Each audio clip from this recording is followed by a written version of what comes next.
गणेशपुराणम् उपासनाखण्ड 81तमोऽध्यायः। दत्तात्रेयस्य स्तुत्य पितराणामौर्ध्वर्वदैहिकम्। क उवाच रामस्तु वपनं कृत्वा स्नात्वा सम्यविधानतः श्राद्धमकरोत् ब्राह्मणे कथितं यथा। विश्रान्ते स्थानमारभ्य मन्त्राग्निमुभयोरदात् तदैव प्रययौ तं तु दत्तात्रेयं मुनिं प्रति। कुवेशं शिष्यसहितं श्वहस्तं मलिनं कृशं ध्यानेनालोक्य तं रामो ननाम मुनिपुङ्गवम्। बद्धाञ्जलि पुटोत्तिष्ठ ध्यामार्धं तत्पुरो द्विजः। दत्तात्रेयोऽपि सर्वज्ञो बुद्ध्वा तस्याशयं मुनिः। उवाच राममामन्त्र्य ज्ञातं तव प्रयोजनम् अथापि पृच्छे विज्ञातुं किमर्थं त्वमिहागतः। क उवाच स उवाच ततो रामो वृत्तान्तमादितस्फुटम्। राम उवाच कृतवीर्यात्मजो राजा पितुराश्रममागतः।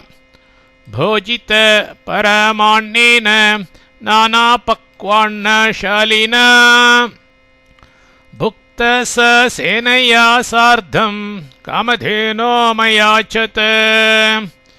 यदा न दत्ता पित्रा मे फलान्नेतुं मनोदधे सा ताडितात् सुषुवे सैनिकानां गणान् बहून्। तैर्भग्नो बलिभिराजा ससैन्यो गान् निजालयम्। कामधेनोर्गता स्वर्गं ततो राजा रोषान्वितः।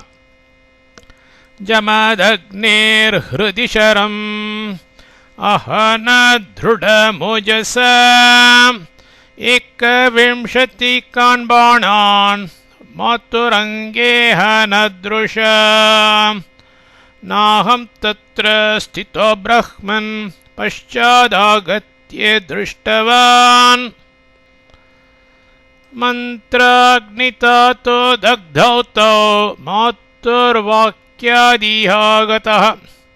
दत्तात्रेयं विना नान्यो वक्ता कार्योऽत्र कर्मणि कृतकर्मणि सर्वस्मिन् 13 दिनावधि। पश्चाद् राजा निहन्तव्यः कृतवीर्यात्मजो बली 21 वारं च कार्याणि क्षत्रियामही। इत्थमाज्ञापयन्मह्यं जननी रेणुका मम इत्यर्थमिह सम्प्राप्तस्तस्मात् कुरु कृपां मयि। ब्रह्मोवाच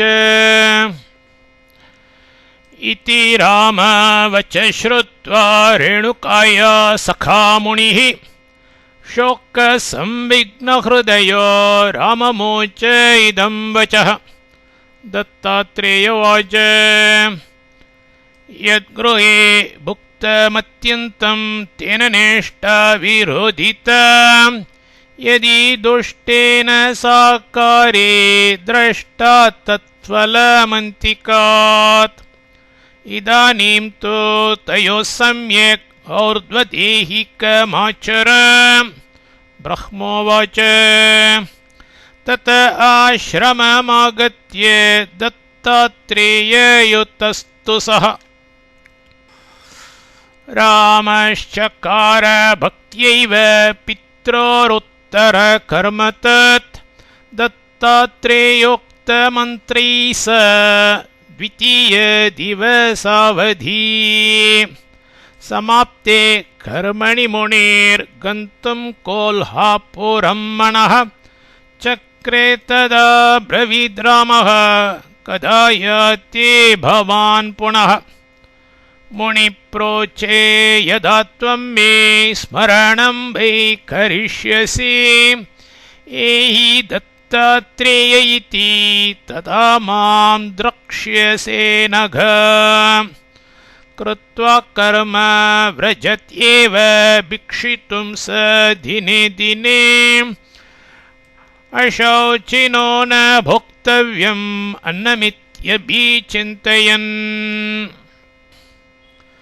पञ्चमे दिवसे कर्म समाप्त मुनिपुङ्गवः गृहीत्वाज्ञां गतो यावत् तावत् व्याघ्रसमायया मातर्मातक्व यां यद्येत्येवं चक्रोश तद्भयात् आविराभूत् तदा माता रेणुका मम वाक्यतः असम्पूर्ण शिरोमात्रा पुत्रस्नेहवशेन हि यदि 12 रात्रात् सा हूता स्यात् भार्गवेण तु आगता स्यात् सा सम्पूर्णा सर्वावयवशोभिनी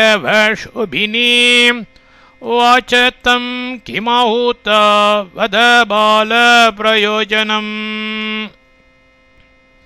आलिलिङ्गे तदा स्नेहात् रामं स्नुत पयोधरा दत्तात्रेय पुनरगात् षष्ठे च दिवसे मुनिः अपश्यत् रेणुकां तत्र तादृशीं राममब्रवीत् मध्ये एव किमाहूत न्यूनदेहा समागता सपिण्डीकरणादूर्ध्वं यद्याहूत तदा किल आगता स्याद् रेणुकेयं तव स्नेहाद्विजर्षभ राम उवाच बालभावाद् भयाद् ब्राह्मन् स्वभावान् मातरित्यहम्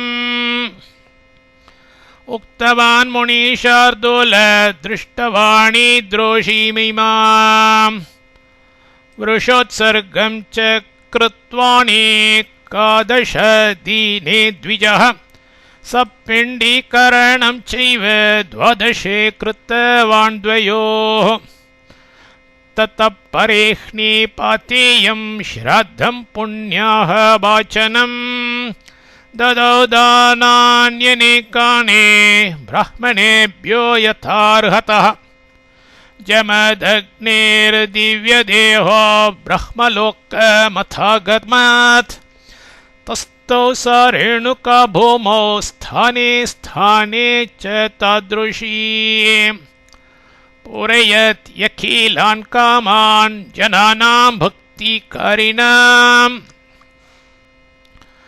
माहात्म्यं विस्तृतं तस्याः स्कान्दे प्रोक्तं विशेषतः अतिविस्तारभीत्यात्र न प्रोक्तं मुनिसत्तम अतिविस्तारभीत्यात्र न प्रोक्तं मुनिसत्तम इति श्रीगणेशपुराण उपासनाखण्डे रामोपाख्यानम् 81तमोऽध्यायः।